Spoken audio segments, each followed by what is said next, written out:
Let's walk through the process of installing the Patio Roof Riser base plates into blocking. We will do this by installing both end base plates and with the aid of a string line, install the middle bases. We first need to locate the exterior wall and mark its location on the roof. With a level, or in this case a combination square, measure from the exterior wall to the outer edge of the gutter. Transfer this measurement to the roof. We now know the location of the exterior wall. The Patio Roof Riser hardware is designed and engineered to be installed below this line or outside the building envelope. Now we need to measure where our blocking is located. Simply measure from either end of the house to the edge of the rafter bay where the blocking is installed. Now measure the width of the rafter bay. Transfer these measurements to the roof.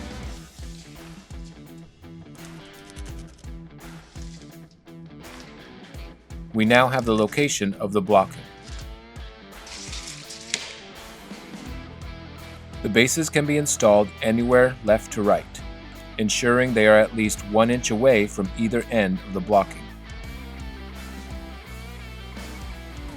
The bases will need to be kept at least 1 inch away from the top and bottom edges of the blocking. Avoid the bases landing on a shingle lap. However, if this is unavoidable, the 1/8 inch thick pre-installed butyl will provide the required watertight seal. After making these marks for both the left and the right end riser, we can install the first base. Using the base plate as a guide, pre-drill the holes for the 3/8 inch mounting lag screws with a 5/16 inch drill bit.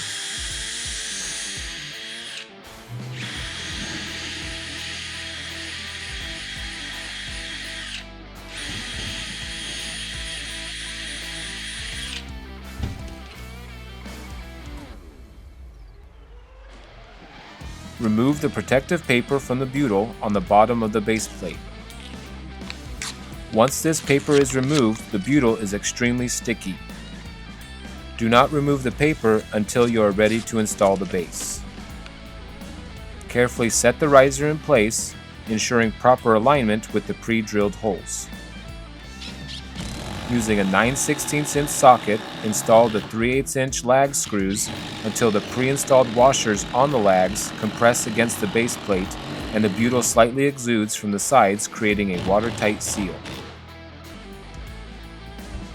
Repeat these steps and install the base plate on the opposite end. With both end base plates installed, we can now install our middle bases. First, we will run a string line between them to ensure a straight beam line.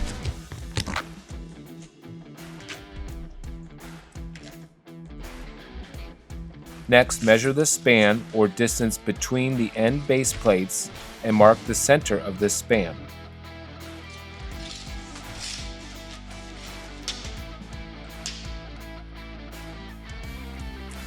Double check that this measurement lines up with where the blocking is installed.